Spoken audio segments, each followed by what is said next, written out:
주보를 참고해 주시기 바랍니다. 오늘은 완고하게 하지 말라 하는 제목으로 하나님의 말씀을 전하겠습니다.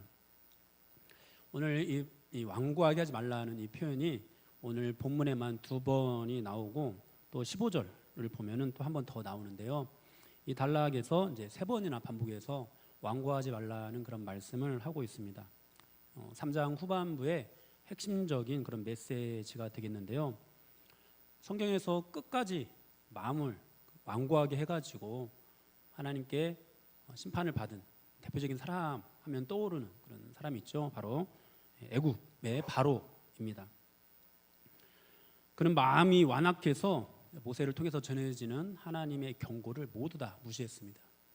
결국 마지막 그 장자의 재앙을 피하지 못하게 되었습니다. 바로는 그런데 언약 밖에 있는 사람이죠. 언약 밖에 있는 사람이 마음이 완고해서 하나님의 심판을 받는다. 어쩌면 이것은 너무도 당연한 결론일 것입니다. 그런데 오늘 본문에서 말씀하는 이 완고하게 하지 말라, 마음을 완고하게 하지 말라는 이 말씀은 언약 밖에 있는 사람들을 향한 말씀이 아닙니다. 언약 안에 있는 사람들을 향한 것입니다. 언약 안에 있는 우리에게 이렇게 경고를 하는 거죠. 마음을 완고하게 하지 말라. 그렇지 않으면 살아계신 하나님께서 떨어져 나갈 수도 있다. 여러분, 이런 무시무시한 경고가 언약 안에 있는 우리에게 주어지고 있다라는 사실, 우리가 정말로 경각심을 갖고 들어야 되겠습니다. 그리고 나서 14절에서 해결책을 제시하는데요. 우리가 시작할 때 확신한 것을 끝까지 견고히 잡고 있으면, 이렇게 말씀을 합니다. 그러면 그리스도와 함께 참여한 자가 될 것이라고 합니다. 사랑하는 여러분, 여러분들은 혹시 처음 시작할 때 무엇을 확신하고 또 붙잡았습니까? 여러분들은 처음 시작할 때 여러분들의 어떤 개인적인 욕망을 붙잡았습니까? 아니면 우리를 위해서 십자가에 죽으시고 부활하시고 그리고 다시 오실 예수님을 붙잡았습니까? 예수님을 붙잡았다면은 우리가 정말로 끝까지 이 예수님만을 붙잡을 수 있어야 되겠습니다. 여러분들은 지금도 여전히 그렇게 예수님을 붙잡고 있습니까? 아니면 예수님이 아닌 다른 것을 붙잡고 있습니까? 제가 말씀을 이제 지난번에 전할 때 예수를 깊이 생각하라는 제목으로 말씀을 전했는데요. 왜 예수를 의지해야 하는지에 대한 근거로 예수님이 모세나 다른 천사들보다 훨씬 더 탁월하신 분이다, 이렇게 말씀을 했습니다. 그런데 우리가 정말로 예수님만 의지하면서 살아가는 것이 사실 쉽지가 않습니다. 사람들은 십자가에 못 박혀 죽으신 예수님보다 홍해의 기적과 불기둥과 구름기둥으로 역사하신 하나님, 만나와 메추라기를 먹여주신 하나님, 이런 하나님을 의지하고 싶어 합니다. 우리는 인간의 죄를 사하시기 위해서 육신을 입고 이 땅에 오신 예수님보다도 우리 병을 낫게 해주시는 예수님, 우리의 가난을 해결해 주시는 예수님, 우리의 자녀들이 잘 되게 하시는 그런 예수님을 더 찾고 의지하는 경우가 많이 있습니다. 여러분, 그것이 바로 신앙의 변질인데요. 예수님이 푯대가 되지 않고 수단이 되어버린 그런 신앙, 예수를 믿는다고 하면서 실제로는 그냥 유대교로 돌아가 버린 것과 똑같은 그런 모습인 거죠. 그러니까 신자가 아니라 종교인이 되어버린 그런 모습입니다. 여러분, 그런데요, 이렇게 유대교로 돌아가 버린 사람들, 우리 안에서도 뭔가 신앙이 변질된 사람들은요, 열정이 없는 사람들이 아닙니다. 대체로 뭔가를 열정적으로 행하는 사람들입니다. 다만 열심히 행하는 그 어떤 행위가 신앙의 마지막 단계인 양 다른 것들은 잘 돌아보지 않을 뿐이죠. 예수의 이름으로 이런저런 능력도 행하고 이런저런 결과물도 만들어내지만 구원의 서정으로 나타나야 하는 성령의 열매들은 좀처럼 보이지 않는 그런 모습입니다. 구원이 약속하는 것을 사모하기보다도 자신이 원하는 종교적 결과물을 더 사모합니다. 성령의 열매를 맺는 삶이 아니라 자랑과 공로를 쌓는 그런 신앙생활을 합니다. 그렇게 육신에게 치우친 사람들에게 말씀을 하시는 거예요. 예수를 깊이 생각하라. 그리고 나서 오늘 본문이 이어집니다. 우리 7절 말씀, 7, 8절 말씀 다시 한번 읽어보겠습니다. 7, 8절입니다. 그러므로 성령이 이르신 바와 같이 오늘 너희가 그의 음성을 듣거든 광야에서 시험하던 날에 거역하던 것 같이 너희 마음을 완고하게 하지 말라. 아멘. 마음을 완고하게 하지 말라, 이렇게 말씀을 하고 있습니다. 오늘 이 말씀은요, 시편 95편 7절에서 11절 말씀을 인용한 말씀입니다. 인용된 시편의 말씀은 또 출애굽하는 이스라엘 백성들이 무리바와 마사에서 마실 물이 없어서 하나님을 원망하면서 하나님을 거역했던, 불평을 쏟아냈던 그 사건을 배경으로 합니다. 이 사건이 출애굽기 17장과 그리고 민수기 20장에 기록이 되어 있는데요, 우리 출애굽기 17장 말씀을 한번 보도록 하겠습니다. 17장 3절에서 5절입니다. 읽겠습니다. 백성이 모세와 다투어 말하여 이르되 우리 형제들이 여호와 앞에서 죽을 때에 우리도 죽었더라면 좋을 뻔하였도다. 너희가 어찌하여 여호와의 회중을 이 광야로 인도하여 우리와 우리 짐승이 다 여기서 죽게 하느냐. 너희가 어찌하여 우리를 애굽에서 나오게 하여 이 나쁜 곳으로 인도하였느냐. 이곳에는 파종할 곳이 없고 무화과도 없고 포도도 없고 석류도 없고 마실 물도 없도다. 아멘. 이 출애굽기 말씀은요, 이스라엘 백성들이 광야에서 그 생활이 어떠했는지를 잘 보여주는데요, 그들의 삶은 희망에 차고 날마다 열정이 넘치고 하나님께서 인도하시는 가나안 땅에 대한 어떤 기대와 소망으로 넘치는 그런 삶이 아니었습니다. 불기둥과 구름기둥, 또 만나와 외출하기의 기적을 날마다 보고 있기는 하지만 그 은혜에 대한 감사와 감격은 점점점 무뎌져 갔고 내일에 대한 염려가 그들을 지배했습니다. 하나님께서 그들을 어떻게 애굽에서 구원하여 내셨는지를 그들은 다 보았음에도 불구하고 이제 뭔가 눈에 보이는 어떤 그런 것들이 없게 되자 하나님을 시험했습니다. 반석에서 물이 나오는 기쁨이 있었지만 그것도 잠시였습니다. 그들은 지속적으로 반복해서 하나님을 대적했습니다. 여러분, 히브리서 기자가 지금 예수 믿는 믿음을 버리고 유대교로 돌아갈까 고민하고 있는 성도들에게 출애굽 백성들이 하나님을 거역했던 이 사건을 상기시키는 이유는 무엇일까요? 그것은 출애굽 백성들의 이 완악함이 히브리서 수신자들의 완악함과 닮아 있기 때문입니다. 여러분, 광야에서 하나님을 거역했던 이스라엘 백성들이 어떤 사람들입니까? 그들은 더 이상 애굽에 머물러 있는 사람들이 아닙니다. 그들은 홍해의 기적을 통해서 하나님의 구원의 은혜를 경험한 사람들입니다. 하나님께서 자신들을 구름기둥과 불기둥으로 지켜주시는 것을 날마다 보고 있습니다. 그들은 이 하나님을 거역하는 그 날 아침에도 만나와 메추라기를 먹었습니다. 그런데 잠시 마실 물이 없게 되자 이 하나님을 거역하고 불만과 불평들을 쏟아낸 것입니다. 지금 당장 마실 물이 없는 이 현실이 지금까지 하나님께서 그들을 지켜주시고 보호해 주셨던 이 모든 기억들을, 이 놀라운 이 역사들에 대한 감사를 다 지워버린 것이죠. 그래서 어떻게 했죠? 우리 9절 말씀 또 읽어볼까요? 9절입니다. 거기서 너희 열조가 나를 시험하여 증언하고 40년 동안 나의 행사를 보았느니라. 그들은요 40년 동안이나 지속해서 하나님을 시험했습니다. 시험한 일로 인해서 하나님의 징계가 있기도 했지만 그렇다고 해서 또 그들을 도우시는 하나님의 도우심이 멈춰진 것도 아니거든요. 매 순간 하나님을 원망하고 불평하면서 이 하나님의 능력을 그러니까 경험해 온 거예요. 사랑하는 여러분, 하나님께서는 이미 놀라운 은혜와 능력으로 이 이스라엘 백성들을 애굽에서 구원해내셨어요. 이 눈에 보이는 놀라운 기적들, 뭐 불기둥과 구름기둥, 만나와 메추라기, 이런 것들이 날마다 펼쳐지고 있습니다. 그렇다면은 이 눈에 보이지 않는 부분에 대해서도, 이 눈에 보이는 역사들이 이렇게 보아왔다면은 눈에 보이지 않는 부분에 대해서도 정말 하나님이 책임져 주시겠지, 하나님 우리를 도우실 거야, 하나님 우리와 함께하고 계셔, 이렇게 생각하면서 하나님을 신뢰할 수 있어야 되지 않을까요? 그들이 하나님을 신뢰하는 가운데 물에서 나오는 이 반석에서 물이 나오는 이 경험을 할 수 있었더라면 얼마나 좋았을까요? 안타깝게도 이스라엘 백성들은 그렇게 하지 못했습니다. 하나님은 끊임없이 그들을 지키시고 인도하시고 보호하시는데 그 지키시고 인도하시고 보호하는 역사를 감사하고 신뢰하고 하나님 믿습니다. 정말 하나님 우리 함께 하십니다. 이렇게 고백하면서 경험한 것이 아니라 하나님 왜 이렇습니까? 하나님 차라리 우리가 애굽으로 돌아가겠습니다. 하나님 왜 우리를 죽이려고 하십니까?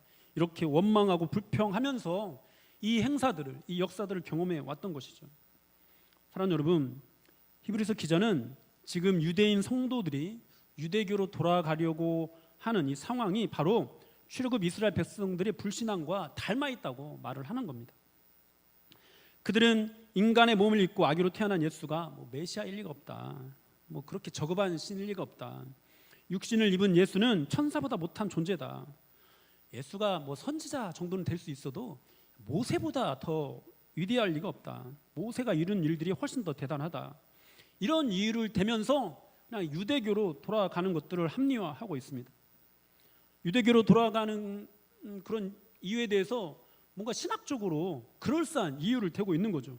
그런데 오늘 이 본문에서 설명하는 바를 따르면은 성경은 그들이 유대교로 돌아가려고 하는 그 이유가 그런 어떤 고급한 신학적인 문제 때문이 아니라 당장 마실 물이 없는 문제, 당장 내가 겪고 있는 어렵고 힘든 문제 때문이라고 그렇게 말씀을 하고 있는 거예요. 이스라엘 백성들이, 출애굽한 이스라엘 백성들이 마실 물이 없어서 하나님을 거역했던 것처럼 너희들이 지금 당장 예수 믿는 그 삶이 너무 고달프니까 그렇게 말을 하고 있는 거야 라고 그렇게 얘기하고 있는 것이죠. 사랑하는 여러분, 그런데요, 어쩌면 또 이런 모습이 오늘 이 시대를 살아가는 우리들의 모습인지도 모릅니다.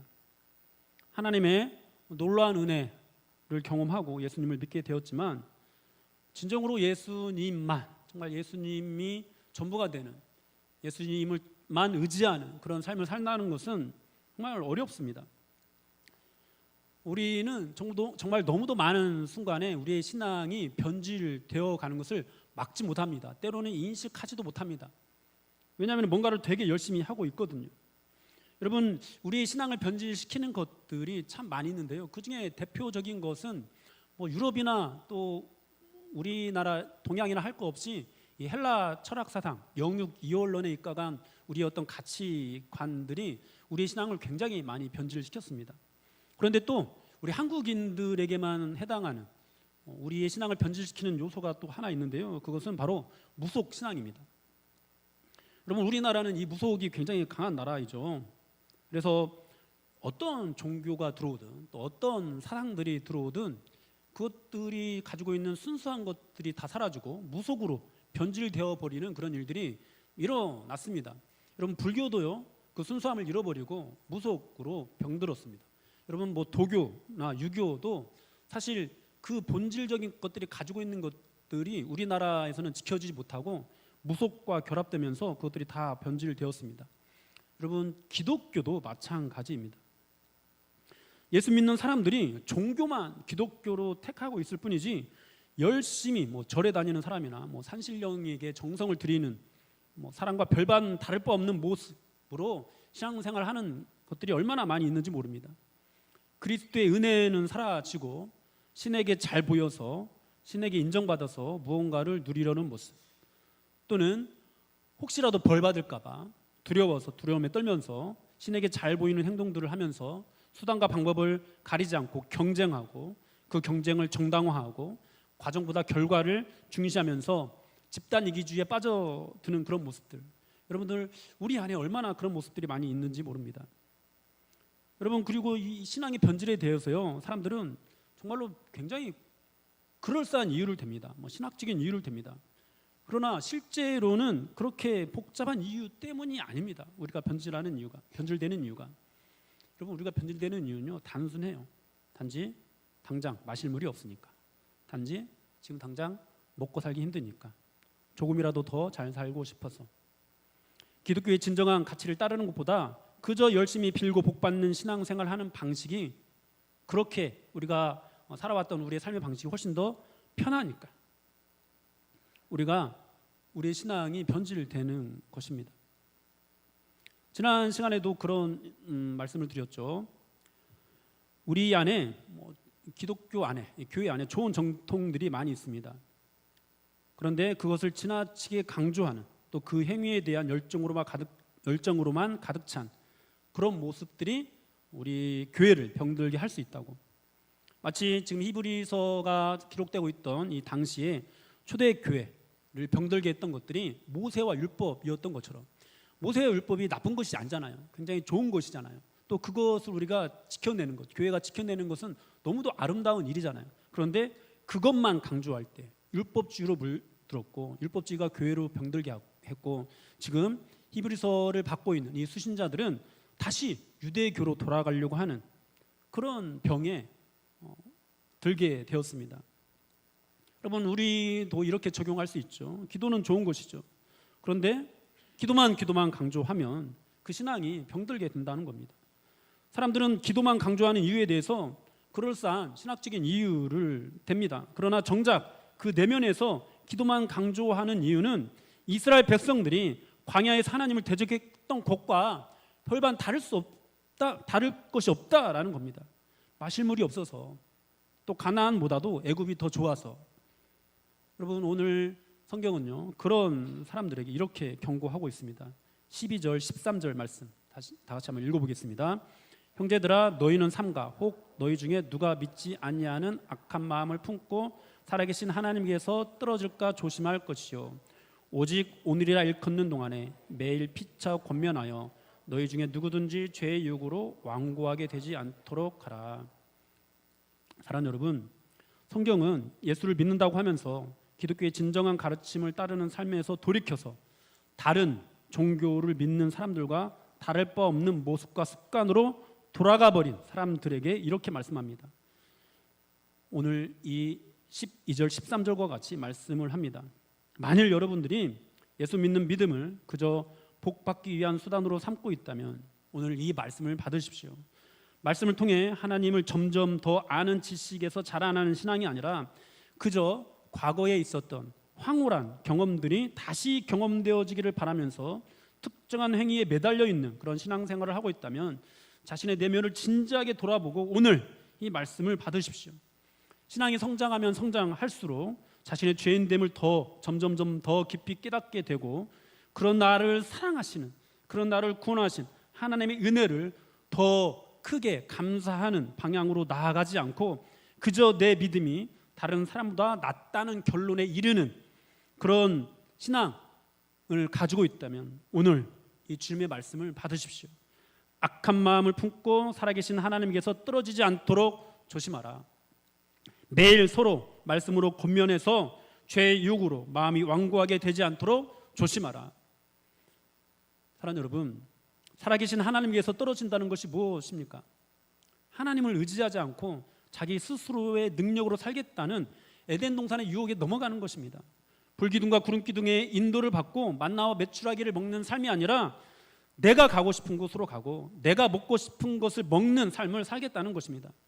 이것이 바로 유대교로 돌아가려고 하는 이 초대교회 성도들의 근본적인 문제였습니다. 그래서 그들의 마음이 완고해졌고 그 완고한 마음은 더 이상 하나님의 말씀을 받지 못하는 상태에 이르게 된 것입니다. 사랑하는 여러분, 우리도 우리 안에서 정말로 진심으로 하나님의 말씀을 받을 준비가 되어 있는가를 점검해야 됩니다. 혹시 우리의 경험이 또는 우리의 열정이 우리 중심에 있다면 하나님의 말씀 앞에서 어쩌면 우리의 마음이 이미 완고해져 버려 있는지도 모릅니다. 여러분, 하나님의 말씀 앞에서 우리가 완고해져 있을 수도 있다라는 사실, 우리의 열정이, 우리 어떤 신앙의 황홀했던 경험들이 우리를 완고하게 만들 수도 있다라는 이 사실을 우리가 인식할 수 있어야, 여러분, 그래야 우리가 말씀을 받을 수 있는, 완고하지 않은 그런 상태에 늘 있을 수가 있는 겁니다. 여러분, 오늘 이 본문에서는 우리가 그렇게 완고하게 하지 않게 되기 위해서 해결책을 14절에서 제시를 하는데요, 우리 14절 말씀 같이 한번 읽어보겠습니다. 우리가 시작할 때 확신한 것을 끝까지 견고히 잡고 있으면 그리스도와 함께 참여한 자가 되리라. 사랑하는 여러분, 여러분들은 처음 신앙생활 할 때 붙잡은 것이 무엇입니까? 저는 제가 처음 예수 믿을 때 기억이 굉장히 생생하게 남아 있는데요, 중3 때 처음으로 여름 수련회를 가게 되었습니다. 두세 교회가 연합해서 어디 지난 산골로 옛날 그 모래째 버스 타고 막 꾸불꾸불 올라가는 길을 따라서 시내버스를 타고 갔던 그런 기억이 납니다. 그곳에서 뜨겁게 기도하는 사람들을 보았고 저녁 부흥회 때 변찮는 주님의 사랑과 이 찬송가를 반복해서 불렀습니다. 예수님의 피가 우리를 깨끗하게 하신다는 그 말씀을 들었습니다. 제가 그 설교를 들으면서 저의 죄를 회개하고 정말 예수님의 그 은혜에 얼마나 감격했는지 모릅니다. 또 저는 제가 세례 받을 때 기억도 생생합니다. 그때 저희 교회는 세례 받을 때 항상 나 같은 죄인 살리신이라는 찬송가를 부르곤 했습니다. 이 찬송가를 그때도 불렀고 목사님께서 제 머리에 그냥 물을 적셨을 뿐인데 죄에 대한 고백과 또 나를 구원하신 하나님의 은혜에 대한 감격이 정말 이루 말할 수 없이 저를 덮었습니다. 여러분, 제가 신앙생활을 해오면서 제가 경험했던 황홀했던 것들은 그것만 있었던 것은 아닙니다. 선교단체 생활을 하면서 얼마나 많은 은혜를 받았는지 모릅니다. 매일매일 큐티와 기도 생활을 하면서 경험한 은혜는 이루 말할 수 없습니다. 많은 젊은이들이 수련회나 부흥회 때 보통 일어나서 사역자로 헌신을 하잖아요. 저는 혼자서 골방에서 개인적으로 큐티를 하다가 말씀이 저를 덮치는 그런 느낌을 받고 사역자로 헌신을 했습니다. 또 성경 통독을 하면서도 얼마나 신령한 은혜를 경험했는지 모릅니다. 저는 기도하면서 받았던 은혜도 크지만은 그냥 성경 통독하면서 성령님께서 저를 덮으시는 그런 것들이 훨씬 더 황홀했습니다. 그저 말씀을 통독할 뿐이었는데 성령의 임재가 강력하게 느껴지는 그런 경험들을 여러 차례 했습니다. 성경 통독을 하다가 눈물을 흘렸고 성경 통독을 하다가 머리부터 발끝까지 모든 것이 다 뚫어져 버리는, 그리고 막 모든 생각들이 다 정리가 되는 그런 은혜들을 경험을 했습니다. 또 제자 훈련을 받으면서 복음에 대해서 배우고 하나님 사랑, 이웃 사랑을 배웠던 은혜도 정말로 황홀했습니다. 선교에 대해서 배우면서 은혜를 받았고, 여러분 저는 대학 시절에 11조 외에 선교를 위한 11조, 또 다른 11조를 더 헌신해서 드렸습니다. 여기에서 또 용돈을 더 쪼개서 5,000원씩, 용돈에서 쪼갠 거예요. 5,000원씩 선교사 사역자들을 후원하기 시작했습니다. 그렇게 4명까지 후원을 했습니다. 점심 사 먹을 돈이, 용돈으로 점심 사 먹을만 했는데 그렇게 하니까 점심 사 먹을 돈이 부족해서 제 손수 도시락을 싸갖고 다녔습니다. 또 점심 때 밥을 굶고 자꾸만 숨는 지체들이 눈에 보여서 그들에게 식권을 사주고 싶어서 주말에 인력공사에 나가서 노가대를 하기도 했습니다. 여러분, 제가 이 경험했던 것들을 가지고 여러분들 한번 가르친다고 생각을 해보십시오. 이런 경험과 열정을 가지고 제가 청년들을 가르친다고 한번 생각을 해보십시오. 여러분, 이런 것들이요 때로는 굉장히 좋은 효과를 보이기도 합니다. 기도의 은혜를 강조하면서 기도의 사람을 동원하고 전도에 대한 주님의 명령과 주님은 열매를 보신다는 그런 말씀을 강조하면서 전도의 사람을 동원하는 사역을 하면은요 때로는 눈에 띄는 그런 효과들이 나타나기도 합니다. 그런데 여러분, 신천지와 같은 이단이 사실 그런 사역을 하고 있는 것이거든요. 여러분, 그들에서 일어나는 그런 일들이 성령의 역사는 아니잖아요. 그런데 얼마나 많은 사람들이 헌신을 합니까?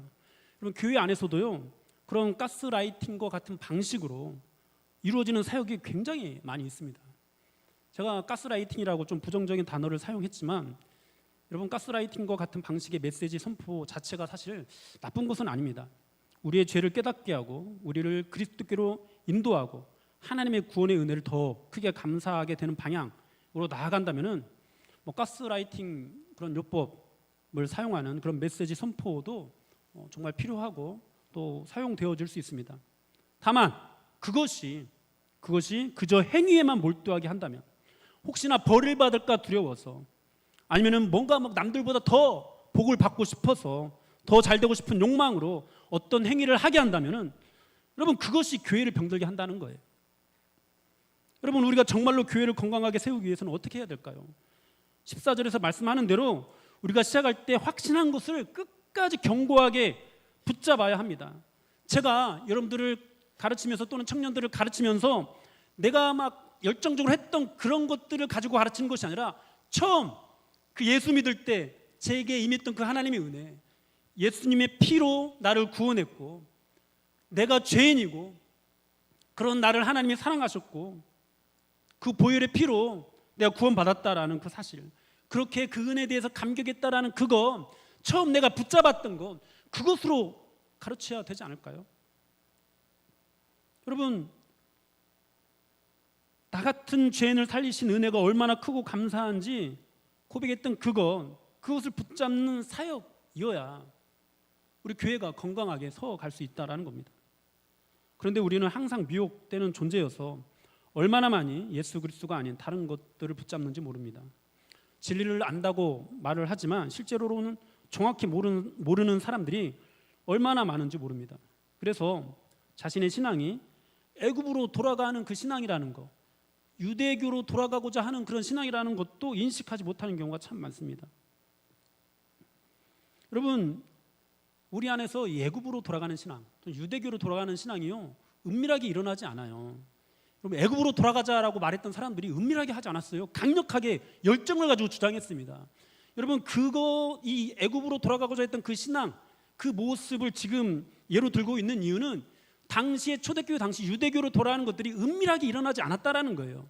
강력한 열정을 가지고, 야, 이 예수 믿는 신앙은 잘못된 거야, 유대교가 사실은 옳은 거였어, 강력하게 주장하면서 그들이 돌아가고 있었던 거예요. 여러분, 우리 안에서 신앙이 변질되는 모습도요, 은밀하게 일어나지 않아요. 이단이 우리 안에 침입해서 하는 일들이 은밀하게 일어나는 거지, 기독교라는 이 포장을 가지고 우리 안에서 일어나는 이 신앙의 변질은 굉장히 강력한 열정과 주장을 가지고 우리 안에서 일어납니다. 기도해야 돼, 전도해야 돼라는 그런 말로 그런 일들이 일어납니다. 기도가 나쁜 것이 아닌데, 전도가 나쁜 것이 아닌데, 그런 행위에만 우리가 매달리게 해서, 그런 행위만 강조하게 해서 우리를 병들게 하는 것이죠. 여러분, 참 열정이 좋은 것이잖아요. 사실 또 열정이 없이 교회가 성장할 수 없는 거잖아요. 근데 이 열정이 우리 교회를 병들게 할 수도 있다는 사실, 여러분, 우리가 이것을 인식할 수 있으면 참 좋겠습니다. 여러분, 이 열정이 우리를 병들게 할 수 있다는 것은 다른 책들에서도 우리가 알 수 있는데요, 지그 지글러라는 사람이 쓴 시도하지 않으면 아무것도 할 수 없다라는 책을 읽은 적이 있습니다. 이것은 성공학을 가르치는 그런 책입니다. 성공하는 사람들이 어떤 행동과 태도를 가져야 하는가를 교환하는 책인데, 저는 그 책을 읽으면서 이런 태도를 가져야 되는구나, 이렇게 막 감명이 되지 않더라고요. 제게 감명이 되었던 것이 하나 있었는데요, 정확한 워딩은 아닙니다만 이런 내용이었습니다. 어떤 일에 열정적인 사람은 실제로는 게으른 사람이다. 이 말이 이해가 되시나요? 어떤 일에 굉장히 열정적인 사람이 게으른 사람이라고 표현을 하는 거였어요. 이게 무슨 뜻이냐면은, 어떤 일을 열정적으로 하는 사람들이 겉으로 보기에는 부지런하게 사는 것처럼 보이지만 실제로 그 열정적으로 하는 일 외에는 다른 일에는 좀처럼 신경을 쓰지 않는다라는 거예요. 다른 일에는 좀처럼 시간을 내지 않는다라는 거예요. 가족, 건강, 또는 그 외에 우리가 놓쳐서는 안 되는 어떤 가치들이 있는데 그 일들을 등한시하면서 그 일에 매달린다는 거죠. 그렇게 자기 일에만 매달려 주변을 돌아보지 않는 사람들을 게으르다고 이 저자가 표현을 했던 겁니다. 그리고 우리 기독교적인 관점에서 이 게으름을 표현하자면 이것이 바로 죄성이에요. 죄입니다. 여러분, C.S. 루이스도요, 이 열정에 대해서 비슷한 지적을 했습니다. 스크루테이프의 편지라는 책을 보면은 사탄이 인간을 어떻게 유혹하는가에 대한 그런 말을 합니다. 처음에 우리가 예수 믿지 않도록 하기 위해서, 인간이 예수를 믿지 않도록 하기 위해서 사탄이 동원하는 방법은 유혹하거나 또는 억압해서 예수를 믿지 못하도록, 교회를 다니지 못하도록 만드는 것입니다. 그런데 그 단계를 이제 넘어서서 아무리 억압해도, 아무리 유혹해도 신앙생활을 계속하니까 이 사탄이 고민에 빠진 거예요. 이걸 어떻게 할까? 그러니까 이 조카 사탄에게 이 삼촌 사탄이 이제 조언을 하는 편지로 보내는 겁니다. 그것이 이제 스크루테이프의 형식인데요. 어떻게 이제 조언을 하느냐? 이제 억압으로도 또는 유혹으로도 넘어오지 않는 이 사람이 무언가를 열심히 하게 만들어라. 굉장히 열심히 하게 만들어라. 그러면은 그가 착각할 것이다. 그가 모든 하나님의 계명을 다 지키고 있는 것처럼 그렇게 착각을 할 것이다. 그리고 자신이 열심히 하고 중요하다고 생각하는 일 외에 다른 일에는 눈을 감게 되고 등한시하게 될 것이다. 여러분, 인간의 이 행위에 대한 열정 자체가 얼마나 위험한지 여러분들 아시겠습니까? 부디 우리의 열정은 오직 우리가 처음 확신했던 것, 그리스도만을 향하기를 축복합니다.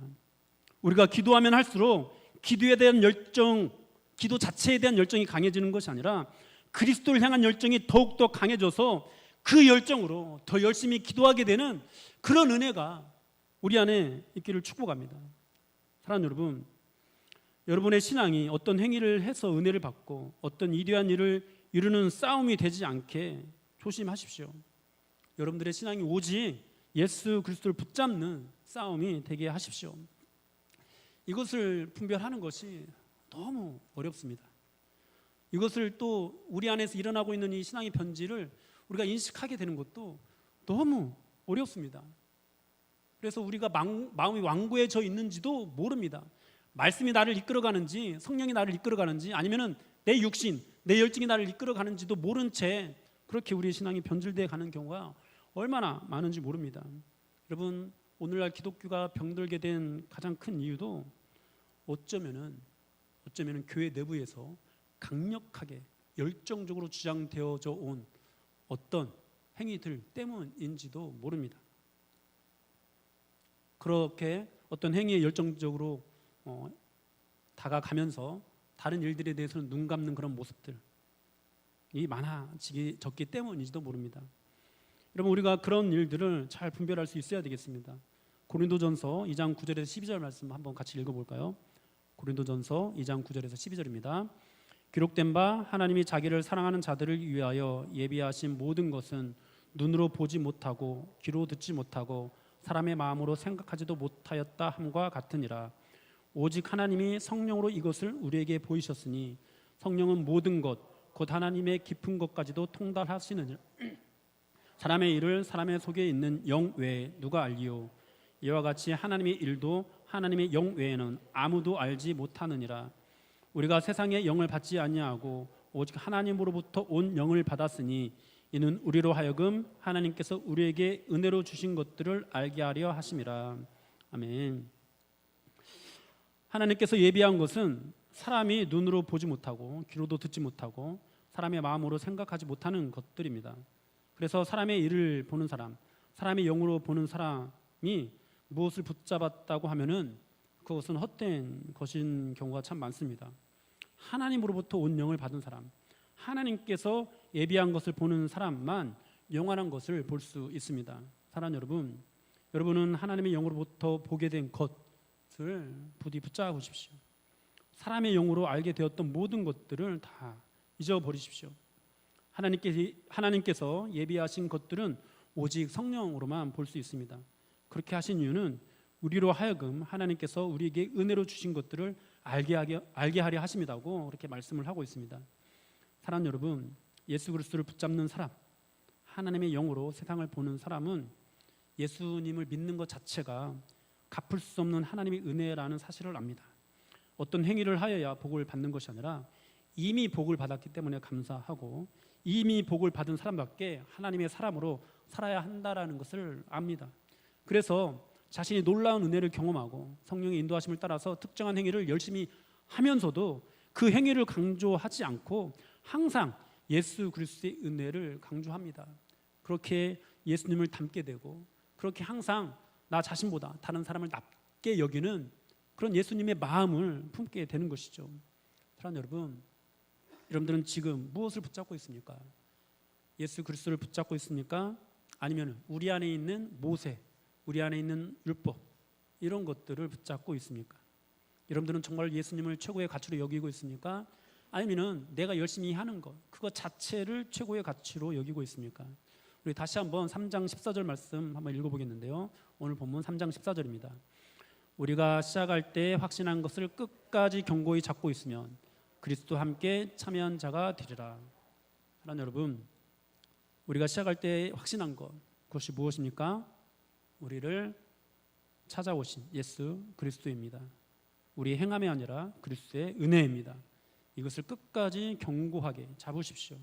특정한 행위에 대한 열심이 여러분들의 마음을 완고하게 합니다. 그 열심 자체에 매달리기보다도 오직 그리스도만을 붙잡음으로 말씀 앞에서 항상 마음이 부드러워지는 여러분들이 되기를 축복합니다. 그래서 하나님께서 떨어진 자가 되지 말고 그리스도와 함께 참여하게 되는 은혜가 우리 가운데 가득 넘쳐나게 되기를 주님의 이름으로 축복합니다. 우리 다 같이 충만 찬양하고